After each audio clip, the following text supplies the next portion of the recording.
Thanks for joining me. Welcome to our Drug Education in Schools iteration of the LDAT Toolkit webinar series. My name is Laura Bajorny. I sit on the information and research team here at the Alcohol and Drug Foundation.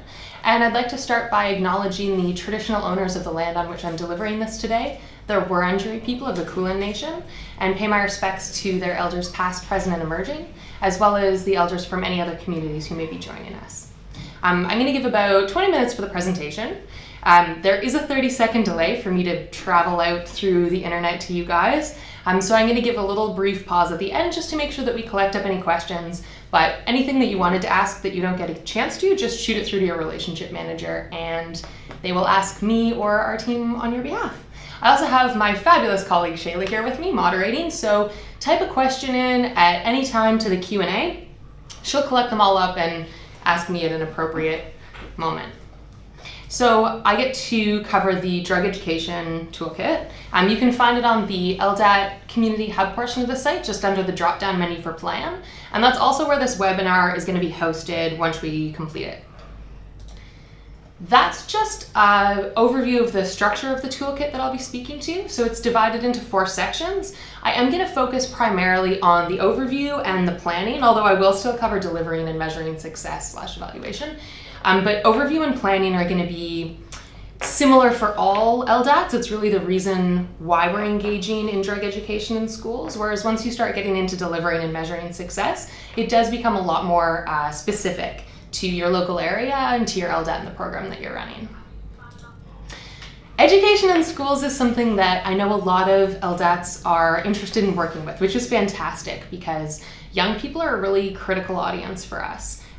Because their brains are still developing, it means that you're more susceptible to the harms from alcohol and other drugs, and you're also less capable of sort of calculating and assessing risk than an adult is. Like, some adults are still pretty poor at it, but at least kids have a biological reason. So it makes it all the more important that we engage in these prevention activities with young people, but it does also make it more difficult to talk about risks and harms with someone whose brain is still developing to understand those risks and harms. And that just makes it even more important that when we do deliver drug education in schools, that we do a really good job of it. So section 1 is the overview. It's pretty much the rationale as to what this is, why we're doing it, and who we're doing it with. But I'm just going to jump right into it with what we mean by drug education in schools. So it's typically you'd think about what's delivered in a classroom setting, right? Like, what is the curriculum, the teacher speaking to what the different drugs are and what their risks are, etc. But in a prevention context, it's a lot more than that. It's all of the policies and the practices at the school, the culture of the school, in addition to the curriculum and the programs and the events that are run. So you're going to hear me say this 1,000 times, that it's a whole of school approach. It's not just about what's delivered in the classroom, it's about strengthening the protective factors that schools can offer to young people, which leads into discussing what the target audience is, because the obvious target audience is the young people themselves. But I really want to emphasize that secondary audience of teachers, parents, school staff, and I would even extend that to the broader community. It's about asking, what's the culture at the school? What's the level of parent engagement? How engaged are parents with the school, with their children's education? Are they reinforcing the lessons that are learned at the school, at home? And if we see gaps in that, as community practitioners, how can we help to take that whole of school approach and really connect the parents in with the school and the broader community? Which leads into how school education can help. Absolutely, it helps shapes attitudes and understandings towards alcohol and other drugs, which is critical considering that I think it's practically impossible for a young person to reach adulthood without ever being offered alcohol. But the education in the holistic sense that we're discussing it is additionally helpful because of strengthening that protective factor. We know that kids who feel connected to their communities, who enjoy school, who complete school, have a lower rate of developing AOD problems later in life. And that whole of school holistic attitude is also what helps make drug education effective. It's about strengthening those protective factors, and then through the information provision, we know that alcohol and other drugs harms tend to be greater the earlier someone starts using. So even if the school can have a a delay of a year of a student starting to use a substance, or to reduce the number of times a student might be using drugs, I mean, that's a huge positive outcome. And there is the possibility for drug education in schools to help with that. But in order for it to be effective, we do need to follow effective practice. Now, when we talk about effective practice, we are drawing on the Australian government's Principles for School Drug Education, which is a fantastic document. If you haven't looked at it, but you're working with schools, I would highly recommend it. It's really well written, it's accessible, it's actually quite interesting to go through, and they're quite thorough with the evidence base as well. So these are just a couple that I pulled out that I think are significant in terms of effective practice. Interactive and engaging activities. We know that lecture style information provision isn't particularly effective. Taking, again, that whole of school approach, really strengthening those protective factors, making the community more integrated, and also on the same vein, having those opportunities to involve parents and carers, and to make sure that the parents at home are reinforcing the lessons that have been learned in the school. And we need to take a different approach for primary versus secondary schools. It's really important that the drug education we're providing be developmentally appropriate. So for primary school students, that means really focusing on protective factors primarily. So well-being, resilience, a sense of belonging in the school and in the community. And then you'll also start to introduce conversations about things they'll have experience with, like medicines, for example, tobacco, and you might start touching on alcohol. With secondary school students, you're going to start incorporating the AOD-focused material, so alcohol, cannabis, ecstasy, whatever else your program is going to focus on, but you're going to maintain that concept of strengthening protective factors and resilience and building interpersonal skills and all of that fabulous stuff. The health promoting school this ties right back into the idea of taking a holistic approach. They just have some fantastic framework resources that's produced by the World Health Organization. Just give it a quick Google for your interest if you're working with schools, and I also have a link at the end of the presentation. So the second portion of the toolkit is the planning, which again, I'm just going to jump right into instead of giving a little bit of an overview. The first step is to link in with existing programs. I mean, we know that there are a lot of drug education options out there, and it's really important to access ones that have been well evaluated and that are evidence-based. Luckily in Australia, we do have access to a couple of these. We touch on 3 of them specifically in the toolkit. They're all produced by some of the big names in our field, right? NDARC was involved in developing the climate schools. The National Drug Research Institute was involved with SHARP. And Sedera in although they are Western Australian based, they do national consultancy, and they've been running for about 20 years now. So these would all be really great programs to get in touch with. And getting involved with them offers 2 benefits. One, you get to save your resources as an LDAT that you would otherwise have been spending on creating your own curriculum materials. And now you can really be focusing on that holistic whole of school approach, finding where the gaps are and then looking at how you can help fill them. And it also helps avoid poor practice, because there are lots of examples of drug education that has not been done well and can sometimes backfire. Examples of poor practice are things like scare tactics, doing one-off talks or programs, lived experience talks in schools as a prevention strategy, and lecture-style information that's not engaging. I know that covering off lived experience is a lot to gloss over in one bullet point, so if anyone is interested in hearing a bit more of an explanation as to why the ADF does not support lived experience with school-aged children as a prevention strategy, throw it up in the Q&A, and I'm really happy to speak to it at the end of the presentation.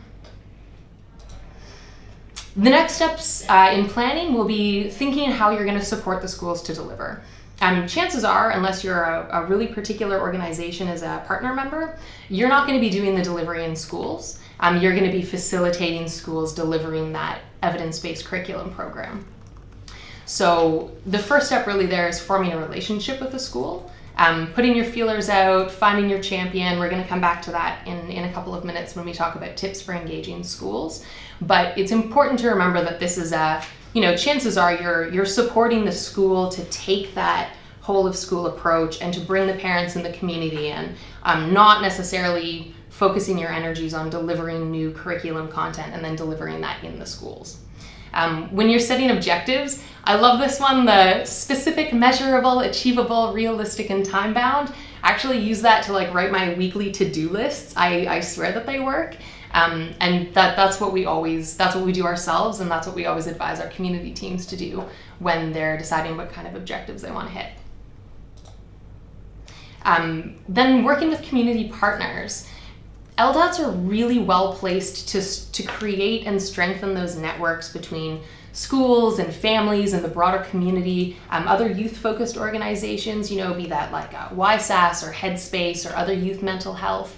And this in itself is a protective factor for the community, of having those linkages between organizations in a more cohesive and linked in sense for your community and for all of the different organizations and programs that are available. And that also helps with the resources that are required for getting involved in school drug education. LDATs, through those networks, can either start helping to resource schools themselves, or also help them find partners through extending their networks as to how they might bring youth mental health coordinators into their schools, or what other support programs they might be linking their students and their families up with. And like I said, LDATs are really well placed to be doing that. And it could also be an activity where, if you want to focus on parent engagement with schools, you could be organizing events for parents to get more involved at their children's schools, or for creating stronger communication between teachers in the school more broadly and those parents. LDATs are so well placed to be involved in that kind of work. For the third section, the actual delivery portion, again, I'm just going to keep jumping into these instead of going through all of the dot points. Tips for engaging schools. Step one is really finding a champion. Who is it that's going to be your way into the school? Be it a really passionate health education teacher, or one of the principals, or anybody who really shows an interest in working on the drug education curriculum that's already happening, which is another critical step when you start engaging with those schools, is to find out, what are they already doing? What are they already engaged in? What's already happening? And a point that I personally thought was really important was understanding barriers and enablers. If you look at a school that maybe isn't running what you think is a particularly good drug education program, why is that? What's holding them back? What's the barrier there? And once you identify that, then maybe you can help to break it down and move past that and get a better curriculum in place. LDATs are also well placed to provide evidence around local needs. You're going to have your own profile of the community. You have access to evidence-based alcohol and other drug information that you can share with them. And then, it's back to that, assisting them to network with other groups like Headspace, like youth mental health, like parent support programs, all of that sort of thing. That's really, in a lot of ways, that's what the LDAT program is about, is creating those linkages between organizations. And then the linking schools to quality programs. The ones that we discussed are great, they're well evaluated, they're evidence-based. Something that I think is easy to overlook but is really important is making sure that a school has a good AOD policy. Students who might get into trouble in school, if there's not a good policy in place, one of the worst things that you can do to someone who's misusing alcohol and other drugs is isolate them. That student needs support, their families need support, and that's where there's a really positive role for policy. And policy means that everyone's treated equitably, and that there's a plan in place that has been well considered ahead of time as to how you will deal with a problem in a positive way should it arise. So LDATs are well placed there to suggest that to schools, to ask if they have a policy in place, and to help them develop one as well. And LDATs can also support schools with communication. There are a lot of strategies specifically about engaging parents with the school that are listed in the toolkit that would be really good to look at, because it's about looking through that list for ideas and then saying, hey, what are the actual gaps in the school that I'm dealing with? What's missing in my situation, in my community? And that could be things like conducting a social gathering for parents and teachers, or trying to strengthen communication pathways for parents and teachers, or finding ways to get parents more involved in their child's education. Whatever it is that you see those gaps in the school in which you're dealing with.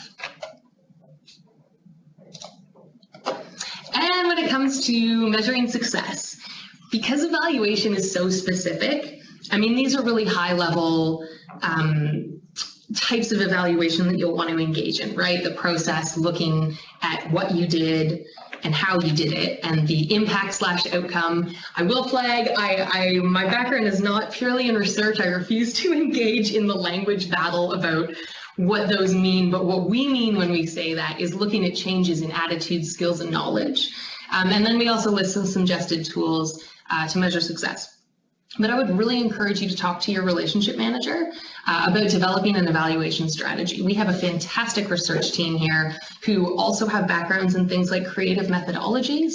So we are here to support the evaluation strategy. So please contact with any questions, any help developing a monitoring and evaluation program. And about case studies. So we do have a couple that are available already on our Community Hub website, like the Climate Schools. We also have a fantastic in-depth webinar with Mr. Jeff Monroe and Robin Ramsden on drug education that's more of a deep dive into the principles behind it than I was able to give today. It's actually located in the same spot as this toolkit. I would really recommend giving it a watch. And we're also looking to write case studies on LDATs who are using these toolkits, who are implementing drug education in schools. So if that's something that you're engaging with, talk about it with your relationship manager. I mean, we're really looking to learn what this looks like for our LDATs on the ground, and then also help to inform the program as it continues on into the future. So please have a think if you'd be interested in your LDAT being profiled, and chat with your relationship manager about it. So that's all I had scripted, but I would love to hear any questions that anybody's cooked up. Sure. Hi, everyone. Let's bring Shayla in so I'm not talking to a disembodied voice. That's okay. So you spoke a little bit about lived experience. And so if I was a school and I really wanted to bring in an for example, heroin user who had a dependence, can you talk a little bit more about the ADF's position on that and why we don't encourage that kind of education? Yeah, so I want to say up front that there's absolutely a role for people with lived experience in terms of developing policy, in terms of having input into education strategies, absolutely at the treatment end, the peer support end. And it's different when the audience is adults as well. So if you're bringing someone with lived experience in, say, to a community forum, I warn you that they will steal the show because it's fascinating, because we love those stories, because we want to hear about it. Having that connection. Yep.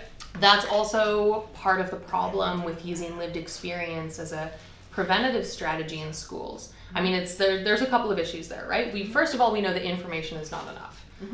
So just telling people, hey, this is risky, it's not going to make a significant difference. Two, when you have someone who has a really cool story that's fascinating and they've had this crazy life and they've done all of these things and it sounds really exciting, even to grown-ups it sounds exciting, that's why we want to hear it. And you survive and you come out the other side, and now you're being held up as someone to listen to be listened to be respected, and not to say that they don't deserve respect, but if you imagine being a young person in that audience. Oh, I want a bit of that. Right? It's like, wow, they had this crazy life, they survived, they overcame all of those problems, and now here they are standing at a podium having everyone listen to their story. So we question whether that's going to have a negative impact on students. And also all of the best practice guidance that we have, things like the Principles for School Drug Education, none of it recommends using people with lived experience. And the reason it's not recommended by these evidence-based principles is because the evidence base doesn't support using it in that context. Sure. So maybe another way to ask this is, how can we use lived experience to inform our work or in our work? And potentially this could sort of lead to a conversation around maybe informing the delivery or the areas of focus. What can we do with that lived experience practically? Well, the voice of having people who have been in that position in the room when you're talking about preventative strategies, I think is really important. Mm-hmm. You know, it's if you imagine the actual delivery of the curriculum of the project downstream, having people involved upstream in terms of what should we focus on, So what would developing be, the content. yeah, helping Mm-hmm. to develop the content, absolutely, and Mm-hmm. helping to work on policy Mm-hmm. as well. And I mean, in a broader community sense, outside of just education, Mm-hmm. you know, I know a lot of current and former users have a slogan, "Nothing about us without us." Mm-hmm. And I think that that is important to keep in mind, that when we're creating programs and policies that deal with current and past users, we need to make sure that that input is there, Mm-hmm. because they should have a voice in everything that's affecting them. So Yep. there's absolutely So they can talk to things like isolation and the experience of somebody who stigma. has that experience, then they can inform how we deliver on those topics. Yeah, potentially certainly. in education. And absolutely in a peer context as well, you know, Yeah. supporting other people through treatment, or, you know, through post-treatment support. Sure. So definitely a role there also. Great.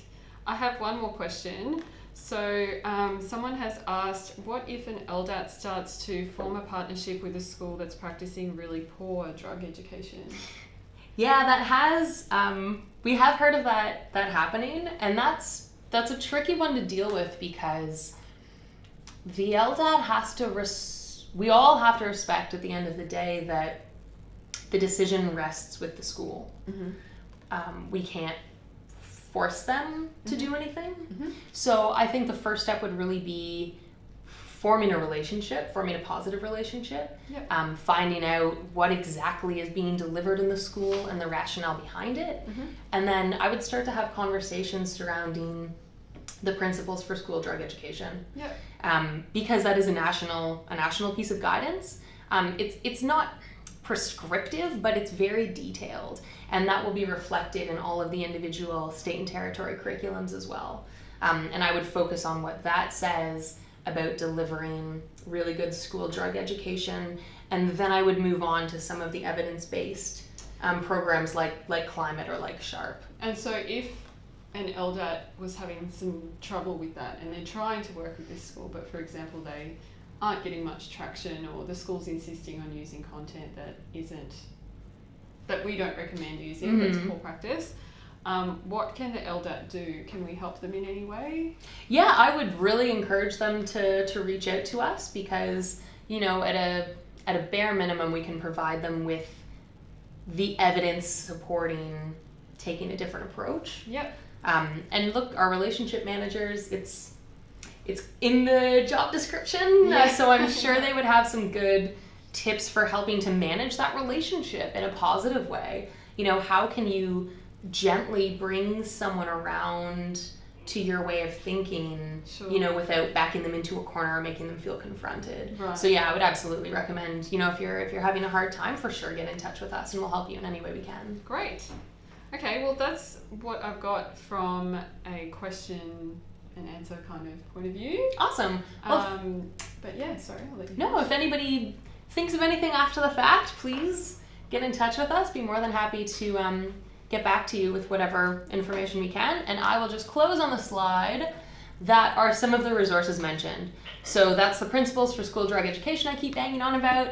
The Climate Schools case study, that fantastic webinar at the bottom with Jeff and Robin, and then the Health Promoting Schools framework as well. So all of those are great, really great documents for you to draw on if you're doing work with schools. Great. Yeah. Well, thanks. Laura. Yeah, thank you. Thanks again for joining us.